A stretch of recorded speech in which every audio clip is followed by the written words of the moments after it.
거룩한 주일 아침, 살아계신 하나님을 예배하기 위하여서 이곳에 오신 언성에 속한 교우님들 한 분 한 분을 주님의 마음으로 사랑하고 축복합니다. 하나님의 말씀을 나누기 전에 좌우에 계신 분들을 마음을 열어서 축복하고 이 시간 주의 말씀 나누기를 원합니다. 축복할 때 사랑합니다, 축복합니다 이렇게 하겠습니다.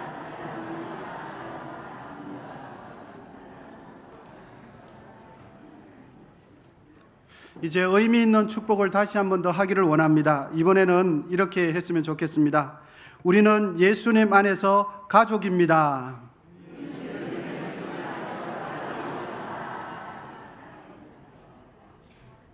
여러분, 우리는 예수님 안에서 한 가족인 줄 믿습니다. 왜입니까? 아버지가 같으세요. 그리고 혈통이 같으세요. 예수 그리스도의 피보혈로 인하여 우리는 모두 하나님 아버지로 섬기기 때문에 우리는 한 가족이 되는 것입니다. 가족 같은 교회가 아니라 우리는 예수님 안에서 한 가족임을 믿습니다.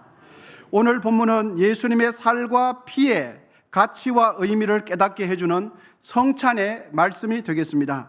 본문 24절에서 예수님께서는 제자들에게 떡을 떼어 주시면서 이렇게 말씀하셨습니다. 이것은 너희를 위하는 내 몸이라 말씀하셨고, 잠시 후에 잔을 나누어 주시면서 이렇게 말씀하셨습니다. 이 잔은 내 피로 세운 새 언약이다 이렇게 말씀해 주셨습니다.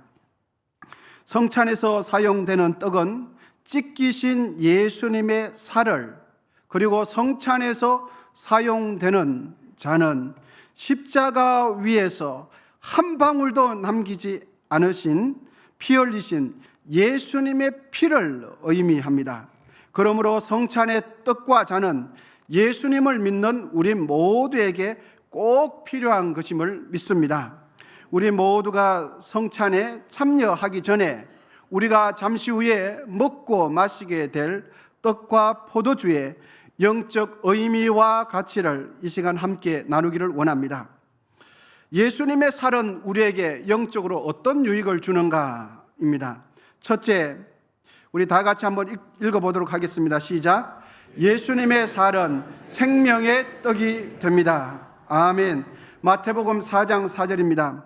사람이 떡으로만 살 것 아니요 하나님의 입으로부터 나오는 모든 말씀으로 살 것이라 하셨느니라. 아멘. 여러분, 사람은 자신의 몸을 위하여 음식을 먹게 되어집니다. 그런데 여러분, 사람은 몸 가지고만 사는 존재가 아닙니다. 그러므로 사람에게는 몸을 위한 음식 그 이상을 공급받아야 합니다. 왜냐하면 사람에게는 동물에게 없는 하나님의 형상, 영혼이 있기 때문입니다. 영혼이 있기 때문에 영혼의 양식이 되는 것을 공급받아야 사람이 사람답게 살 수 있습니다. 여러분, 영혼의 양식이 되는 것은 성경은 가르쳐 주시기를 여호와의 입에서 나오는 말씀이 영혼의 양식이다 가르쳐 주고 있습니다. 그러므로 예수님의 몸을 상징하는 성찬의 떡은 우리의 영혼의 자양분이 될 뿐만 아니라 우리의 영혼의 생명이 됨을 믿습니다. 요한복음 6장 48절에서 51절인데요. 내가 곧 생명의 떡이니라. 너희 조상들은 광야에서 만나를 먹었어도 죽었거니와 이는 하늘에서 내려오는 떡이니 사람으로 하여금 먹고 죽지 아니하게 하는 것이니라. 나는 하늘에서 내려온 살아있는 떡이니 사람이 이 떡을 먹으면 영생하리라. 내가 줄 떡은 곧 세상의 영생을 위한 내 살이니라 말씀하고 있습니다. 우리는 우리의 몸을 위하여 음식을 잘 먹어야 합니다. 그리고 음식을 먹을 뿐만 아니라 잘 소화시켜야 합니다. 그렇듯이 우리는 우리의 영혼을 위하여 하나님의 말씀을 듣고 또 들어야 할 줄 믿습니다. 그리고 하나님의 말씀을 듣기만 할 뿐만 아니라 들은 말씀을 잘 소화하여서 말씀대로 실천해야 할 줄 믿습니다. 그럴 때 우리의 영혼은 건강하게 되어지고 우리의 전인적인 삶은 행복한 삶을 누리게 되는 것입니다. 예수님은 우리의 영혼의 생명의 떡이 되십니다. 예수님은 우리에게 영혼의 떡이 되십니다. 잠시 후 우리가 먹게 될 성찬의 떡은 바로 여러분 예수님의 살을 의미하는 것입니다. 이 땅에 존재하는 대부분의 종교 창시자들은 그가 묻혀 있는 무덤의 장소, 무덤의 위치를 대단히 강조합니다. 그리고 그들은 무덤에 갇혀 있고 이 세상의 종교 창시자들의 시신은 여전히 그 무덤 안에 갇혀 있습니다. 하지만 비어 있는 무덤이 한 곳이 있습니다. 그리고 그분의 시신은 무덤 안에 갇혀 계시지 않습니다. 그분은 죽음을 이기시고 부활하셔서 지금도 살아계시는 줄 믿습니다. 그분이 바로 우리가 믿는 예수님이세요. 이 세상의 모든 종교 창시자들은 무덤 안에 지금 갇혀 계시지만 예수님은 무덤 안에 계시지 않습니다. 왜냐하면 살아나셨기 때문이죠. 그분을 영접하는 자, 믿음으로 그분의 살을 먹는 자는 영생을 얻게 됩니다. 여러분, 어떻게 예수님의 피를 마시고 어떻게 예수님의 살을 먹게 됩니까? 그것은 믿음으로 되는 것입니다. 예수님께서 내 안에 들어와 계신다는 것을 믿음으로 인정하면 예수님의 살이 우리 안에 들어오게 되는 것이죠. 예수님께서 이렇게 말씀하셨습니다. 요한복음 6장 51절 하반절입니다. 다 같이 읽도록 하겠습니다. 시작. 내가 줄 떡은 곧 세상의 생명을 위한 내 살이니라. 아멘. 예수님께서 주시는 생명의 떡이 무엇입니까? 예수님께서 찢으신 살이 생명의 떡이다 말씀해 주고 계십니다. 예수님의 살은 우리의 영혼을 살리는 떡이요 예수님의 살은 영생의 길로 인도하는 영생의 떡임을 믿으시기를 축복합니다. 예수님의 찢겨진 살은 우리에게 또한 어떤 유익을 주는가? 둘째입니다. 다 같이 읽도록 하겠습니다. 시작. 우리의 몸의 질병을 치유케 하는 근거가 됩니다. 아멘. 이사야 53장 5절입니다. 그가 찔림은 우리의 허물 때문이요 그가 상함은 우리의 죄악 때문이라. 그가 징계를 받음으로 우리는 평화를 누리고 그가 채찍에 맞음으로 우리는 나음을 받았도다. 아멘. 베드로전서 2장 24절입니다. 그가 채찍에 맞음으로 너희는 나음을 얻었나니. 아멘. 예수 그리스도께서 등에 채찍을 맞으신 것은 단순히 고문당하신 것이 아니라는 것을 성경은 가르쳐주고 있습니다. 연약하여서 힘이 없어서 고문당하신 것이 아니라 그 고문의 이면에 하나님께서는 성도들의 질병을 예수님 안에서 치유할 수 있도록 등에 채찍을 맞으신 것이다 가르쳐주고 있습니다. 예수님께서 등에 채찍에 맞으심으로 여러분 성도들에게는 하나님께서 주시는 치유가 허락되었음을 믿으시기를 바랍니다. 그러므로 믿음으로 병 낫기를 기도하시기를 바랍니다. 그러므로 예수 그리스도 안에서 치유함 받을 수 있음을 믿으시고 그 영생의 떡, 치유의 떡을 취하시기를 축복합니다. 예수님의 찢겨진 살은 우리의 몸의 질병뿐만 아니라 정신적인 질환, 온갖 중독에서 다 끊어내시는 것이 예수님의 능력의 살인 것을 믿으시기를 바랍니다. 그러므로 우리는 찢겨진 예수님의 살, 성찬의 떡을 대할 때마다 그 떡은 단순한 떡이 아니라 내 몸을 고치고 내 몸을 치유하는 치유의 떡임을 믿으시기를 바랍니다. 그리고 그 떡을 대할 때마다 이 떡을 통하여 나의 병이 나을 수 있음을 믿으시기를 바랍니다. 성찬의 떡을 먹을 때마다 하나님께서 주시는 그 은혜가 우리의 심령 가운데에 우리의 육체 가운데에 임하게 하여 주옵소서. 그 기대감을 가지고 떡을 대하실 수 있기를 바랍니다. 이제 주님께서 명하신 주의 잔을 대할 때에 우리에게 주시는 영적인 유익은 무엇인가? 둘째 우리 같이 한번 읽어보도록 하겠습니다. 시작. 예수님의 피를 의미하고 모든 죄에서 우리를 구속하십니다. 아멘. 성찬의 잔은 우리를 죄로부터 구속하기 위해서 우리 주님께서 흘리신 피를 의미하는 것이 우리가 곧 받게 될 성찬의 잔이 되겠습니다. 마태복음 26장 28절입니다. 이것은 죄사함을 얻게 하려고 많은 사람을 위하여 흘리는 바 나의 피 곧 언약의 피니라. 아멘. 여러분, 죄인이 하나님 앞에서 죄 용서함 받을 수 있는 유일한 근거가 무엇입니까? 우리가 하나님 앞에서 섰음에도 불구하고 하나님 앞에서 우리가 의인이 될 수 있는 유일한 근거는 무엇입니까? 그것은 십자가 위에서 흘리신 예수님의 피입니다. 오직 예수님의 피의 언덕 때문에 우리의 허물과 모든 죄가 용서받을 수 있게 되었음을 확신하시기를 바랍니다. 예수님의 피는 우리의 모든 죄를 단번에 영원히 완벽하게 해결할 수 있는 유일한 대안이 됩니다. 우리가 마시게 될 성찬의 잔은 바로 예수님의 피를 의미합니다.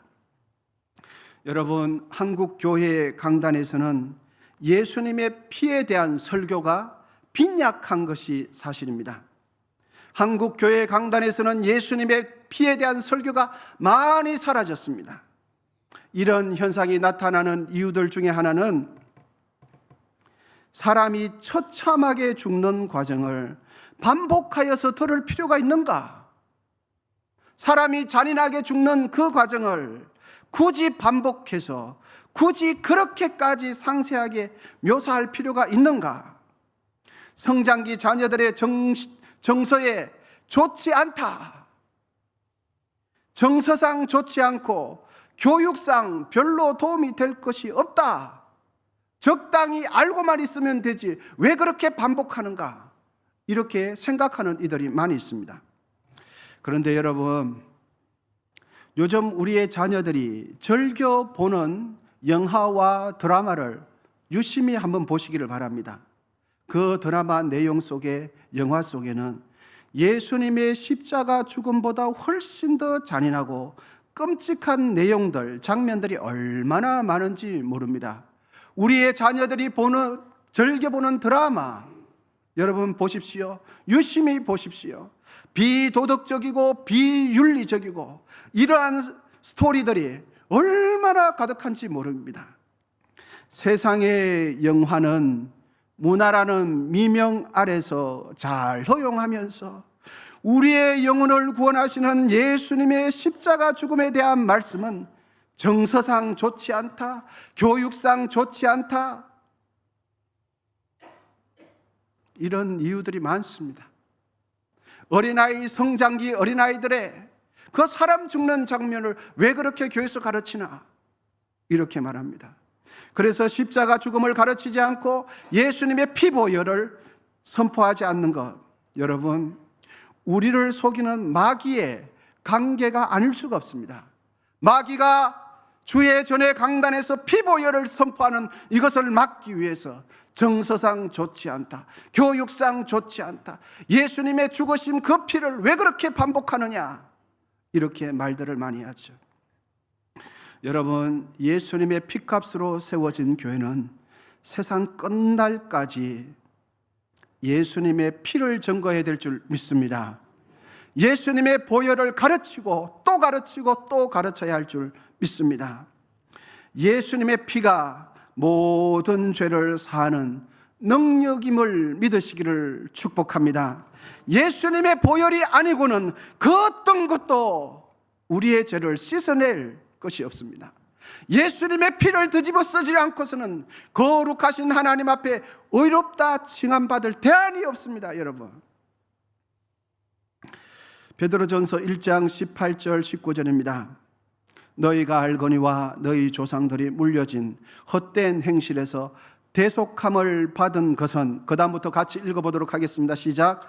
언이나 금같이 없어질 것으로 된 것이 아니요 오직 흠없고 점없는 어린 양 같은 그리스도의 보배로운 피로 된 것이라. 아멘. 여러분, 우리가 하나님 앞에서 죄사함 받은 거 무엇입니까? 이 세상에 썩어질 돈, 그것 때문에 된 것이 아니라 보배로운 예수의 피 때문에 된 것이다 가르쳐 주고 있습니다. 인간은 스스로 구원할 수 없습니다. 인간은 스스로를 정결하게 할 수 없습니다. 거룩하신 하나님 앞에서 의롭다함을 인정받을 수 있는 유일한 방법은 십자가에 흘리신 예수의 피보혈 의지하는 그것밖에 없습니다. 예수님의 보혈을 의지할 때 우리의 영혼은 깨끗하게 되는 것을 믿으시기를 축복합니다. 구약시대의 이스라엘 백성들은 자신의 죄를 해결하기 위해서 끊임없이 흠없는 동물의 피를 희생시켜야만 했습니다. 하지만 여러분, 동물의 피로 사람의 영혼 속에 있는 양심의 죄를 깨끗하게 대속할 수 있겠습니까? 아닙니다. 사람의 보이지 않는 그 영혼 속에, 생각 속에 있는 죄를 깨끗하게 씻어낼 수 있는 것은 하나님의 아들 독생성자 예수님께서 십자가 위에서 흘리신 보혈밖에는 없습니다. 그리고 예수님의 피보혈은 우리의 모든 죄를 단번에 영원히 완벽하게 해결하신 것을 믿으시기를 축복합니다. 여러분, 예수 믿으면 의롭게 된다는 뜻은 예수님의 피, 보혈의 능력 아래에 있다는 뜻입니다. 예수님 믿으면 죄 용서함 받는다는 것은 예수님께서 나의 죄를 위하여 피 흘리셨다는 그 예수님의 피 공로를 의지한다는 뜻입니다. 오직 예수님의 피만이 우리를 죄에서 거룩하게 하십니다. 예수님의 피 공로를 의지할 때 우리의 죄가 주홍같이 붉을지라도 흰 눈과 같이 양털과 같이 희게 되는 것입니다. 예수님의 피는 하나님 앞에서조차 우리가 의롭다고 인정케 하는 능력이 예수님의 피입니다. 여러분, 어느 누가 완벽하신 조물주 앞에 의로운 사람이라고 당당하게 두 발을 딛고 설 수 있겠습니까? 예수님의 보혈을 의지하는 사람은 하나님 앞에서조차 의롭다 인정해 주신다고 성경은 가르쳐 주고 있습니다. 히브리서 9장 22절입니다. 율법을 따라 그의 모든 물건이 피로써 정결하게 되나니 피 흘림이 없은즉 사함이 없느니라. 아멘. 예수의 피가 우리를 죄에서 구속했고 예수님의 보혈 때문에 우리 모두가 구원받는 줄 믿습니다. 이제 우리가 주의 성찬에 참여할 때, 주의 떡을 먹고 주의 잔을 대할 때 질병이 떠나가는 역사가 있게 되시기를 축복합니다. 우리의 마음과 영혼이 새로워지게 될 줄 믿습니다. 예수 그리스도의 피와 살이 우리의 영혼을 살려낸다는 이 사실을 믿으심으로 성찬에 참여할 때에 그런 은혜를 우리 모두가 누리게 되시기를 소망합니다.